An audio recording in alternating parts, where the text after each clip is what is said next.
I'm Dr. Griffith. I'm going to be your medical provider today. Awesome. Come on in. Thanks.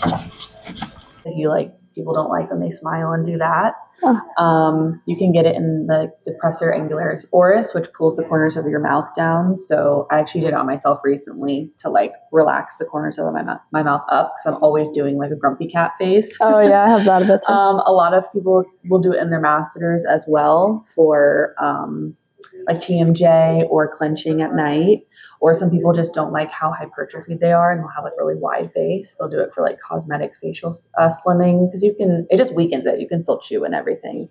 And then some people will get their whole platysma done. So it's this sheet of muscle here that if you do that, it pops out. A lot of older women don't like that. Plus, think of it as when it's taut, it pulls away from your jaw. So we'll come above and below the jaw and then down the bands. We'll relax all that, and then it'll define the jawline. A lot of older women love that one. Some people get it right below the nose, because when they smile, their nose pulls down. That one's a little more rare.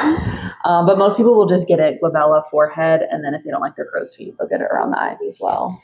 Okay, so if you get angry and you look at yourself in the mirror, you have two muscles that are pulling your eyebrows together and one in the middle pulling them down. That's what creates those lines. We will call them 11s. Some people have one line. So by putting some Botox in there, we'll relax that. And then if you raise your eyebrows for me, we can put some Botox across the forehead, and we'll say hi so that your eyebrows don't drop at all. And then we can talk about what you want your eyebrow arch to look like, because there are supplemental ways to inject the toxin to shape the eyebrows.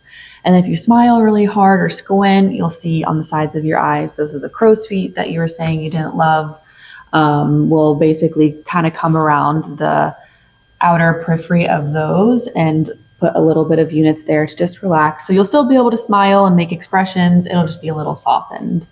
And then if you didn't like the crinkle in your nose when you smiled hard, we can always address that. And I think that's all that I would recommend for you today. So basically, we use saline to put the toxin in, and it's mixed up. And then this is what we inject right under the skin. This comes into contact with the muscle, and over a period of time, depending on the toxin, it could be 3 days to 14 days.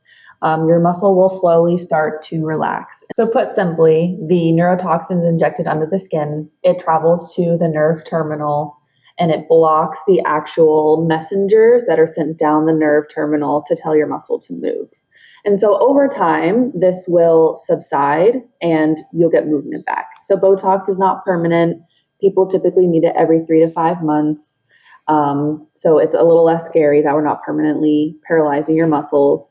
But by injecting correctly and in the pattern you want, we're able to soften your expressions while still making you able to look like you have natural expressions, but we're going to soften those lines. From most patients, it's not painful. Most patients tolerate it very well. The needle we use is the same as an insulin needle. So it's super, super tiny, and we inject very superficially. So sometimes people experience a little bit of a pinch, but it's nothing that's not tolerable.